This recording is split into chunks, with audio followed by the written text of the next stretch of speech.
Anong mensahe ang kailangang marinig ng mga air sign ngayon o within 1 week from now?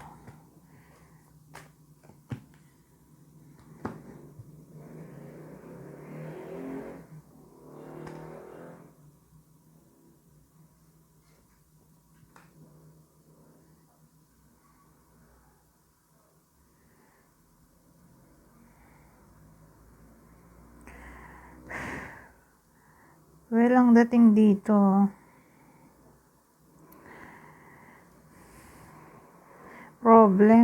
may problem tayo. At ang problem ay nanggaling sa career o business. Ang affected lang dito ay lalaki.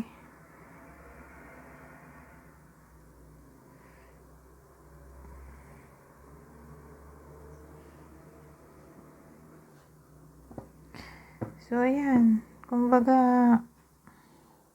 iisip-isipin ng lalaking to ang kanyang money, business, o career. Kasi gusto niya nga ng stability, pero for some reason, yung effort niya parang useless.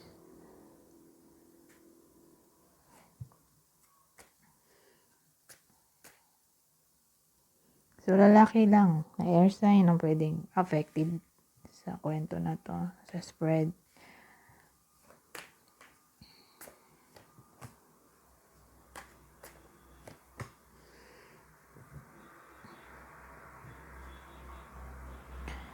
So, sa part na to,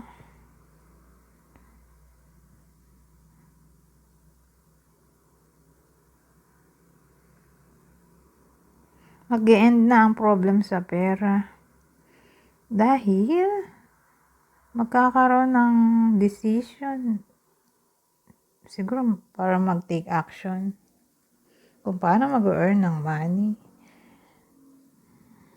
Connected siguro to. Dito. Sa unang spread.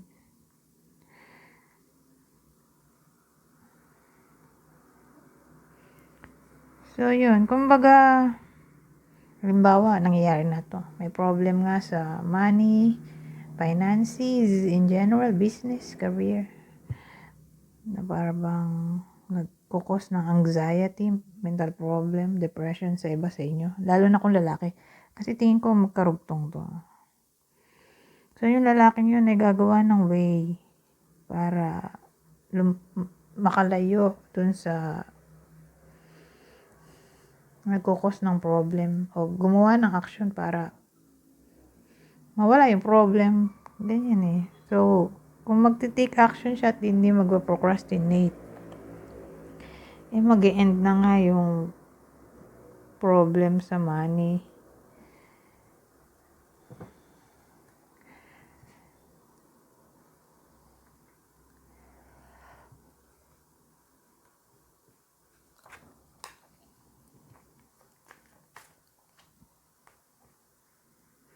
Oh, 3 pala to. 3 card. Kaya na sobrang dami kasi. Malilito ako.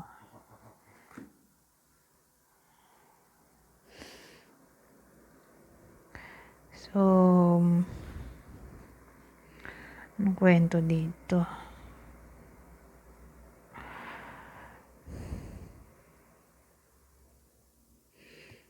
Well,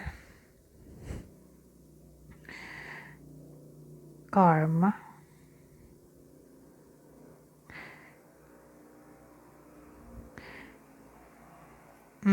May matatanggap na para bang news tungkol sa karma. O kung di man ganun ay tungkol sa legal matters o legal matters.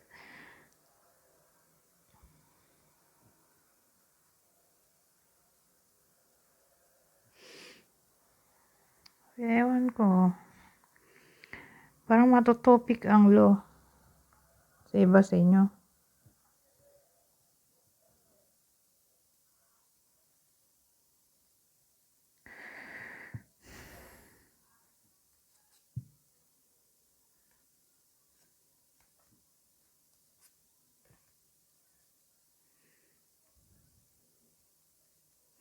Eto mag-unwind yung iba sa inyo.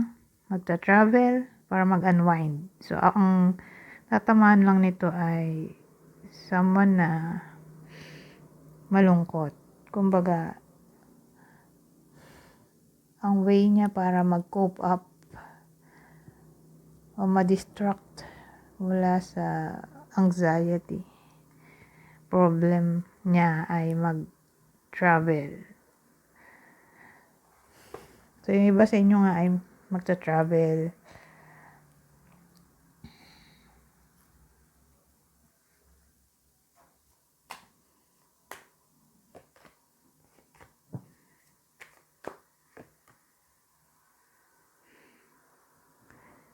Oh, ano to?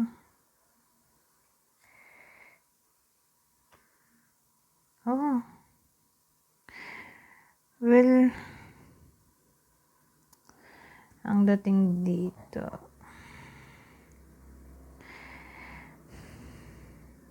may someone na parang nire-resist daw yung change. Yun yung action na ginagawa. Nire-resist yung change. Inisip ko saan bang change to? Tungkol sa love, romance.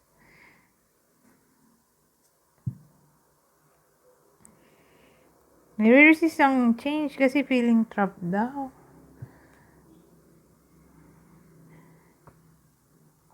Feeling trapped.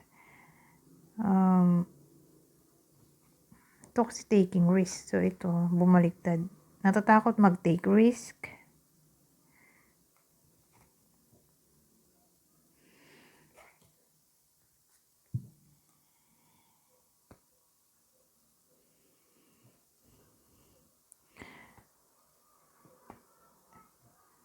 Well, siguro,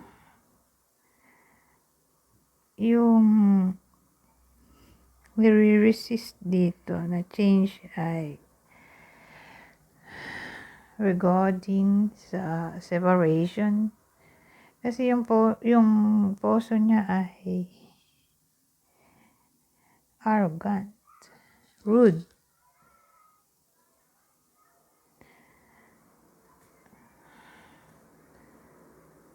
So, parang di na siya masaya yung someone dito. Yung ibang air sign. Di na masaya sa partner. Kasi nga rude, arrogant.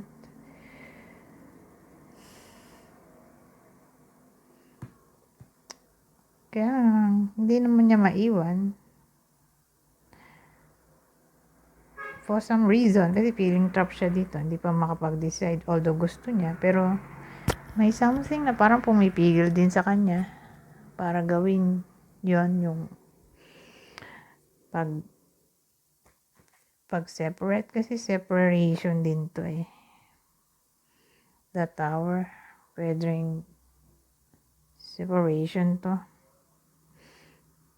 Eh, kaya lang bumaliktad. So, nadidelay yung separation. So, sino kaya yung possible na partner? Para malaman nyo kung para sa inyo ba ito o hindi. Sagittarius ulit. At Capricorn. So, Sagittarius, Capricorn. Umulit lang tong Sagittarius. So, Sagittarius, Capricorn.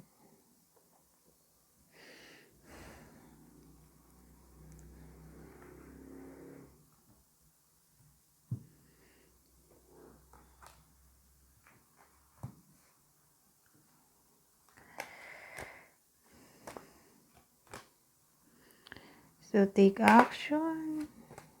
Ito, get more information. Take action.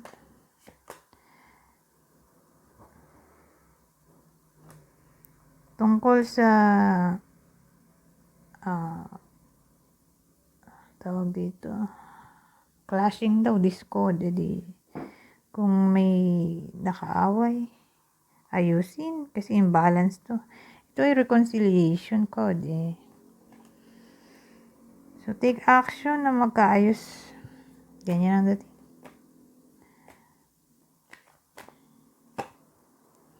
Itong more information. Get more information. Magkakarugtong siguro tong dalawang to. To. Ito to.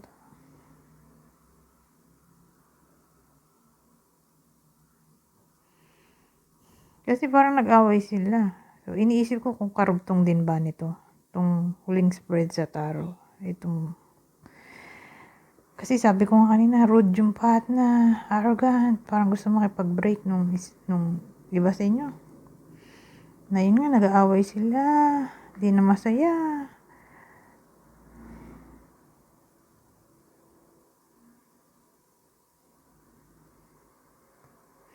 Well, itong apat na to, ang dating sa akin, isiping maigi, yung possible consequence ng action kung makikipaghiwalay.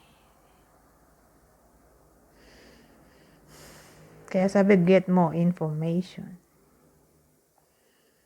So, yung take action dito ay i-balance ang sarili.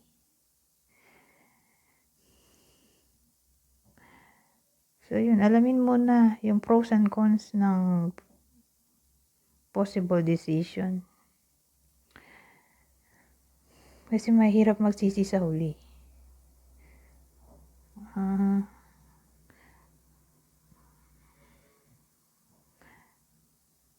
So, ayan. Kumbaga, ano bang pwedeng mangyari pag nag-break kayo? Anong effect nun sa'yo o sa anak mo kung sakali mo may anak?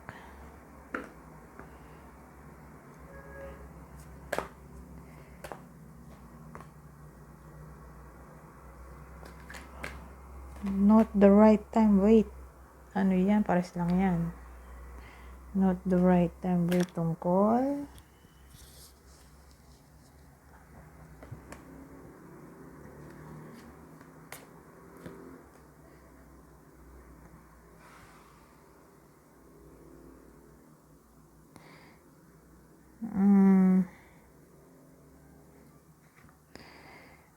ito kasi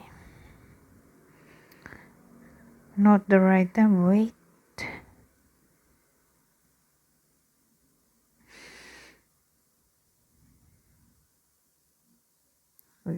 Isa pa nga.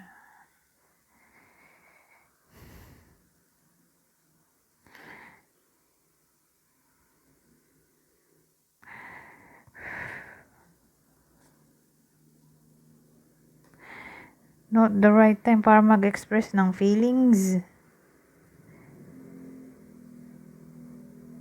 Itong dalawa, indecision sa pag-release ng pain, forgiveness.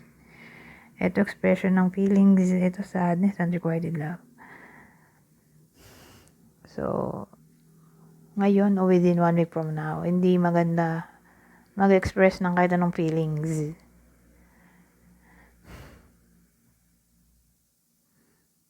Siguro dahil hindi ma-reciprocate ang feelings. Hindi niya magugustuhan ng reply. Action na gagawin kapag nag-express kayo ng feelings.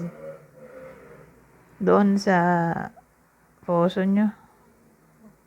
Magiging useless ang lahat kung mag-express ng feelings within 1 week from now.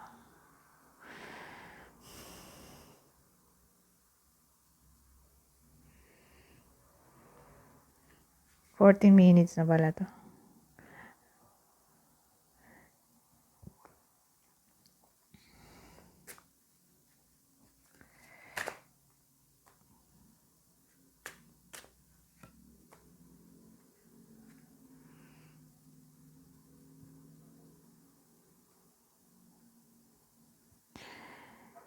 So, dito, maraming possibility. Doon muna tayo sa bad. O negative. Well, baka mauwi ito sa development of feelings na mag-lead sa third-party situation, ma-attract sa in a relationship na. OMG. Ngayon, dun sa positive.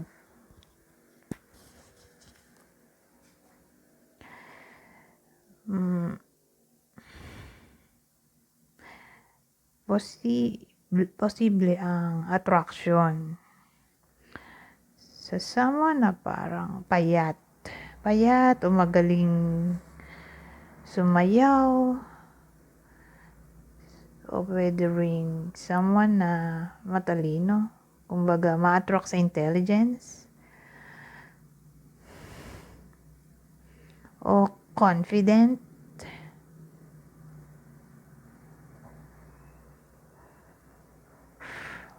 Na tao. O personality. Payat o sexy. Intelligent. O intuitive. O someone na parang aggressive.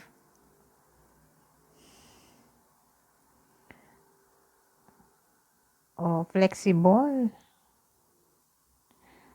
O pwede ring yung iba sa inyo ay kung lalaki lalaki.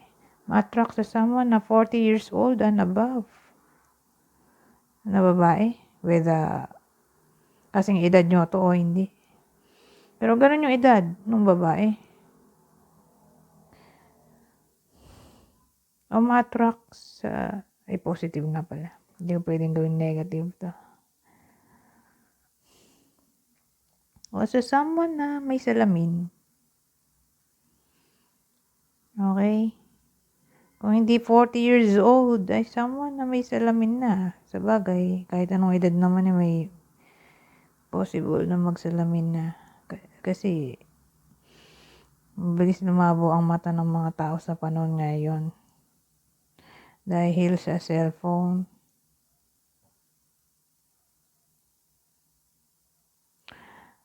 O baka pwedeng sa LGBTQ to. Ma-attract sa LGBTQ o yung bida dito ay LGBTQ. O ayan. Anyways, hanggang dito na lang. Goodbye for now.